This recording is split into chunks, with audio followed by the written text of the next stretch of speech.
What's up, guys? This is the recap from round 7 of Tata Steel. So honestly, really tough round for the Indians, and the Kings Indian, but some cool games. Little Yagiz got a really big win and a really beautiful game. Nodirbek played another beauty, and basically over pushing from the other games that ended in decisively. So anyway, let's get into this round. Before you do, don't forget to like and subscribe. Let's get into it. What's up, guys? Here we got round 7, game 1. We got Fedoseev versus Tywin. Tywin sounds like Tywin Lannister. I keep saying that every time I keep thinking that every time I say Tywin Lannister. Okay, so anyway, we get a QG. I think we get a Rogozin and this Queen A4 check idea. Basically, it forces Knight C6, so let's lose a piece. And then my point is, okay, your Knight's on C6, so it's kind of awkward for you. Really, it's not much of anything, for being honest. But okay, so Fedoseev goes for the c5, basically the square in the box middle, where at some point we're gonna trade off everything. I don't know when, and I'm not gonna lie, Tywin plays this beautifully for an extent, I will say. So here, I think the transition, yeah. So here, so if knight takes d5, there's e4, and now we got space problems for black. So he has to go pawn takes. All right, we got the IQP.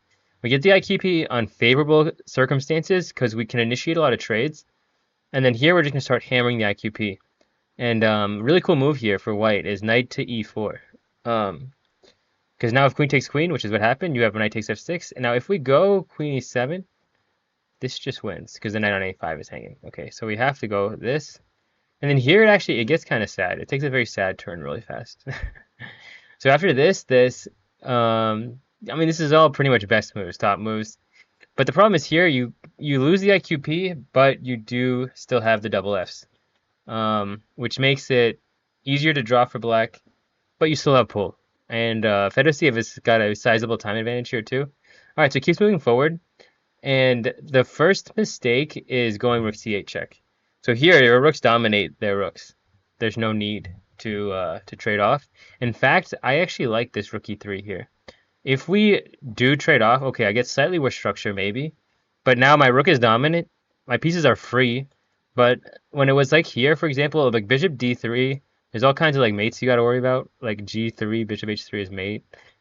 If you can take off one rook, but you take off the good one, not the bad one, that is the big difference here. And kind of a major mistake for Tywin if you wanted to win this. Because after this, I think Fedoseev does a really good job of just like clamping down everything. And the double Fs are actually decent for defense. You got to keep that in mind. All right, so basically we have the classic mowing the lawn of the pawns. All the pawns come off the board. Fedoseev does a great job of trading off, and then okay, a funny moment here at the end. King g3. He didn't take on f3, went king g3, and then Fedoseev goes f4. Now the funnier way to continue is king g4, but all right, what are we doing? Okay, so solid game 1. Tywin had a good pull, but he couldn't find a way to cash it in. On to the next one. Okay, so here game number 2. We got Pragg versus Bluebaum, and we get I think actually Pragg plays this system a lot. This like Kali system. Basically, you control e5. At some point, knight e5, f4 is there. Whenever he isn't like he's just looking for a game. I've seen him play this system a lot. This is actually a system I taught my students too, back in the Dizay. Okay, so this is where the game starts getting quote unquote spicy. So here b4. The idea of b4 is if you ever take this, c7 is hanging. So that's kind of the crux here. So Bluebaum decides, okay, I do like pawns, but he does it in this move order. So now, okay, after. I mean, if I go bishop d6, I won't lose a pawn. So a3, bishop d6, okay, take. And we can say that he's quote-unquote up a pawn. So here, there's queen c2, hitting here and here, and at least I'll get my pawn back. So cd6, rook c7, moving in. Got to defend this. Queen h5, and here we get a nice, fun combination, I'm not going to lie. This was no classic draw here. Wow, e4. What is going on? Queen g4, I have pressure here. I mean, it gets nuts. That's definitely a way to put it. Wow. Knight e5, oh my god. And then, how do I get all my money back? It's a good question. Because 3, 5, 3, 6. Yeah, we're down 2 pawns with bishops, but activity. I don't know. I'm getting more and more sketched out the more I look at it. But okay, so Bluebaum goes for Queen D8, which is a pretty natural move if someone's going all in. And then FE6, and now it gets spicy.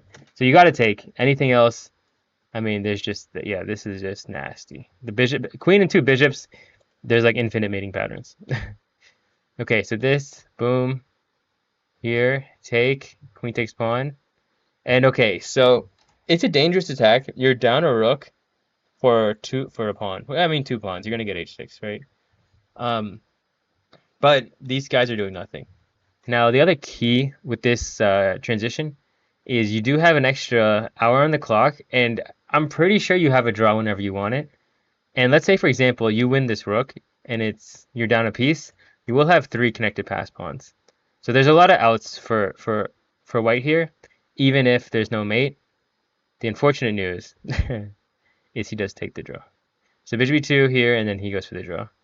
I wonder, was there any way to play for the win? Like bishop e5, queen d8, queen h6. Can you take? How bad is this? I mean, I think it's only not bad because you have a draw. Anything else? Okay, this is okay. But I mean, I hate these positions from the black side, I'll be honest.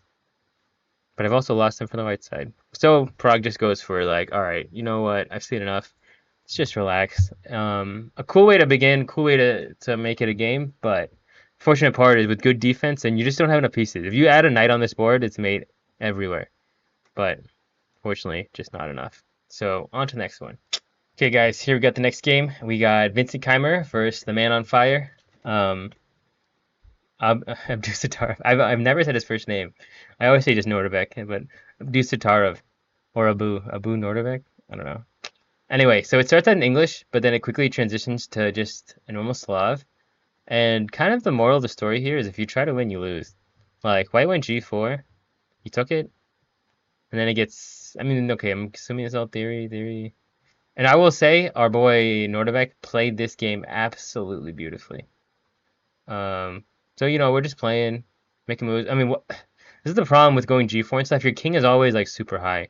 Your king is, like, always chilling, doesn't know what's going on. It's literally high is the best way to put it. And here, e5, the killer move. So here, bishop g4 is a threat.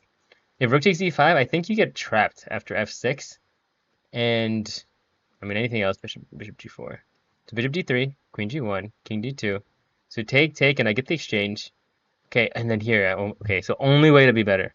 If you take this, I have some crazy move, bishop b4, and then I'm actually better. If you go so you have to go f6 here. And the idea is you're going to be up in exchange anyway, but you can't get your king all, once again, high. You can't join his king and hide him. Okay, so here, take, and just watch the accuracy at which it is played, I would say. So take on e4 first, f5, alright, so we get rid of, I don't even know. We're just locking everything down. Can't take here because rook b8, so we're kind of like teasing him with that. Okay, so here, now you dominate the bishop, and now, okay, you get the king in, come to the main square. I mean, it's beautiful, but it's also kind of easy because you have such a winning position, and then he just infiltrates from the back, and that's game over. So once again, is just perfect counterpunching is really the way to think about it. And this is not Keymer's style. For some reason, everyone with white is feeling the pressure, and they're trying too much, and then they get kind of like worse positions, or they get their king in really big jeopardy, and that's kind of what catches up to them. So yeah, like I would say, just relax. I mean, my advice doesn't matter, but just be careful trying to do too much. You're seeing from these games that the person who is more positionally sound, and you can attack, but you need to have a good base. If you have a good base, then your attack is good. That is really the big theme that we're seeing so far. So anyway, on to the next round. All right, guys, here we got Gukesh versus Anish Giri. So Gukesh is trying to recover from his last round, and Anish is just playing. Anish doing his thing. He's already qualified for the candidates, so I'm sure he's like, you know, just enjoying life. So okay, so strategically, like I would try to get a very, you know, 2-result position. I think maybe I would like to have space. If I'm gonna be white, and I need to recover. I want to have space.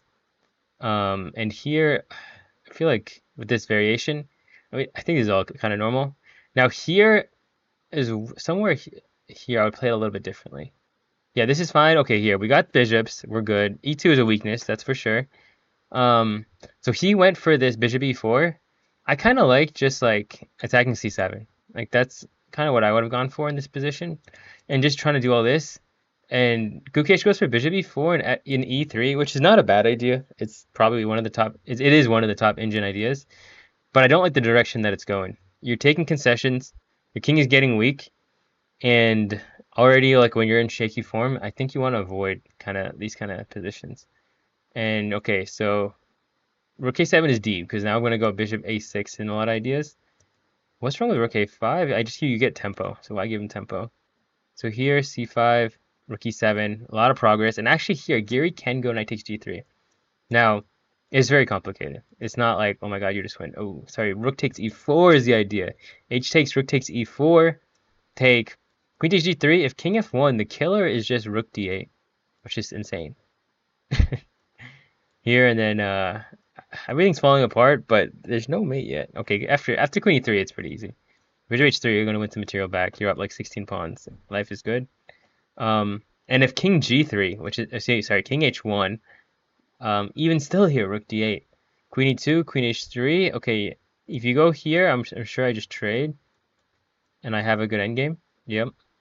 And if you're bishop a6, and bishop, I mean, it's nuts. I mean, I definitely can't fault Giri for not going for this, especially when you have a good position. Why would I go all in and risk it? Okay, so here, rook takes. And here's the problem with Gukesh's position. The light squares are weak, and he has a light square bishop. Like, I could lose both these pawns, I still have winning chances. Because if I get a bishop here and a queen here, I mate you. And that's kind of what's going to happen. Yeah, so here, queen e4, I mean, what did I say? You get a queen on this diagonal, and a bishop on this diagonal is going to be mate. So here, rook c6. There's a really cool finish, too. Just rook takes c3. Boom. Pawn takes, queen g2, and then bishop a6, and game is over. You can't stop mate and losing the rook. That's the problem. You can stop mate. There's a bunch of ways to stop mate, but you can't lose the rook, too. Yeah, and then, so he's definitely reeling right now. After 2 losses in a row, especially against Giri in a game where like you have white and you know you're trying to not lose, but e3, I really think that's, you just don't want to get a weak king, because then you get the PTSD flashbacks of losing from the last round when you're in this dangerous position, and that really makes the position a lot harder. So anyway, let's go on to the next game. All right, guys, here we got Sindarov versus Hans Niemann, and this one is not a fun game. I'm going to go through pretty fast through this game. It turns into a Roy Lopez, or sorry, it is a Roy Lopez. And this is the classic. Okay, trade everything and make 100 moves. This is literally one of the big reasons why I quit e5, because this is like best case scenario for both sides. So anyway, okay, we get some invasion, and it would be really cool if white actually broke through, but we just traded off, okay, and then at some point we trade off the queens. Yeah, I mean, we make 100 moves for no reason. Like these moves, like, yeah, there's a little bit of maneuvering and jousting going on. Like, okay, maybe, but there's like no weakness. Black does have 2 bishops, but he has a cramped position. Eventually break. Okay, all right. Now we have the pure bishop pair. Pure bishop pair does make a sighting, but it's a very closed position.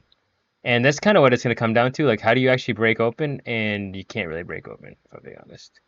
All right, so we do something, some dancing, you know, make a little, get down tonight. What is it? Do a little dance, make a little love, get down tonight. And okay, even down a pawn, there's just like, there's only break is here. And I can always go knight e1, so if you try to run around, I'll just take this pawn, and then I'll actually win. So, yeah, it just comes down to like everything getting traded off, and we have a draw at the end. So, on to the next game. Okay, guys, next we got Van Foreest versus Arvin C. And kind of just spoiler it, if you're Indian, you might want to not watch the rest of this video. In 2 games, the Indians go 0-3. We got 2 Indians and a King's Indian. And I will say, as far as King's Indians go, this is kind of like a horror movie King's Indian, is the best way to put it. Like, so what was the mistake here? So computer doesn't like c5, okay, whatever. Computers, I'm not like super sold on it, but the problem is like you can't really go for your attack, and like white kind of has no problem. So this looks cool for a second. This queen h3, it's like, oh my god, his king is stuck in the middle. If it's your move and you go f5, you can even then you don't win. The king runs this way, which is nuts. But yeah, just bishop f1 and come back, and okay, now I got bishops. Thank you very much. And then okay, we're gonna just control. Okay, no f5 break, no g5. We're gonna go for f4 and maybe 20 moves. I don't know. And it's just like you slowly inch forward, and you can play over here, but that's what they want because then it gets all explosive. So you basically you get ready to play over here. They get ready for you to play over here. Then you start playing over here, and it's just like War of the Worlds is the best way to put it. Like you're just smushed. This is the biggest risk of playing the King's Indian. You get smushed. You have this all-in attack, but you don't even have an attack, and then they slowly just come forward. And I will say, like, Van Foreest played this very, very controlled. There were chances he could just like actually here he can go knight takes d6, and the line gets nuts. Knight takes, bishop takes. Actually, I think it's better a little bit. No, yeah, it's better a little bit later. I'll show you. Yeah, right here. So knight d6, bishop c5. The whole idea is you want to go rook takes f4 and e5 to open up this line of fire. So rook d8 here because we got this pin. And here you go rook f4, e4. I mean, it's nuts. It keeps going. f5, rook g1. Let's say queen f7 and bishop d4. So once again, like, why would you do this when you have a 2-result position? And that's kind of what I'm seeing. That is going to help me a lot in my chess. When you have a 2-result position, there's a lot of ways to win. Making the computer #1 move might be the #1 way to lose in a lot of these positions. So once again, he just keeps controlled. Okay, now let me get the other bishop. Let me get in here. All right, let me improve this knight, get another square. Okay, black's getting desperate. They're just basically swinging. This is just throwing hands. But the problem is, you just bad base. There's not enough pieces. And soon, yeah, actually here, with equal material, 3, 5, 3. Okay, he's down a pawn. He's down 2 pawns, but they're double H's. The problem is you got bishops and you got all the weaknesses here. Like, winter is here, and it's time. Is kind of the way to look at it. If knight takes, do I even go like f6? Oh my god, f6 is the best move too. And now literally everything is hanging. Yeah, it's tough. It's tough. Once again, what would I recommend? Probably not playing this line against Van Foreest and the King's Indian. King's Indian's fine, but c5 really made it committal, and Van Foreest played a beautiful game. Beautiful game. Honestly, this is what Gukesh wanted. If he could have gotten one as a game. Unfortunately, Giri would never go kid. But this is the kind of style I'm saying. Like, if you want to win, or if you're trying to recover, get this kind of game where you can kind of just chill and really you can do whatever you want. Okay, so anyway, on to the next game. Okay, guys, last game of round number 7, and this game is really, really impressive by Yagiz. I'm not gonna lie. I actually didn't see which color who was for the first 20 moves, and I assumed black was Arjun, just the way he played. And I didn't realize Yagiz could play like this. He's been playing so controlled and measured so far. And here with black, he like came out swinging. Like, swinging in a sense, like, oh man, I was like, he's gonna end up messing this up. But he did a really, really good job. Okay, so it looks like white's gonna win this d4 pawn. I mean, you gotta go for it now. And really cool idea. You castle queenside and put a lot of pressure. Okay, still equal position, but good pressure. So, but you're down a pawn, right? 3-6, 7, 3-6. Okay, so you're down a pawn, but good pressure. Knight b4 is a cool move. If you take it, you lose. Oh, rook takes is the killer. Now I threaten these, and I threaten this. And of course, if you take here, I get your rook. Actually, even this. Wow, so maybe this was the way to go. I didn't even... Rook c1. What's wrong with knight c3? Yeah, I would assume you do this. And then it's funny, this would be the reverse of what happened in the game. 3-6, 7, 3-6. Bishop and pawn for... And it's opposite color bishops. So very holdable, but you could lose that too. Alright, so this is what happens. Can I go forward? Alright, black gets a pawn, and this is the big key. You got a 3 on 1. You're down in exchange, though. Let me add that. Okay, so here, rook takes e3 to keep the pin. Bishop e6 to keep everything stuck. And here, okay, we transition to this endgame. Down in exchange, 3-6, but he's got a pawn and 2 bishops. The 2 bishops are dangerous, especially in these endgames where they control everything. Take, push. Okay, now we got an outside pass pawn. So you're going to always be babysitting this here. And now is when we start progressing on the other side of the board. So here, making progress. Boom. And then here you actually trade. Like you would think you don't want to trade when you're down material, you're down the exchange, we don't want to trade. But we can still win these endgames because boom, take on h4 is key. Because now you have two outside pass pawns. And I can't stress enough, the outside pass pawns are the absolute killers. They are what take people's souls in the endgame. And now we're going for this one. So e6, take. Can you ignore it? Yeah, like this you don't want to do because f6 or g5 or something. Like this and this. Somehow you still draw. Because literally because you have two of these. So, I mean, but okay, why? So king e8, you know, just prophylactic. Let him take, and now I can start moving forward. Boom, boom. And now we send the other one, and then that is it. Crazy game. And here I guess he resigns on his move or whichever. But basically the pawns are going, and the rook is not enough.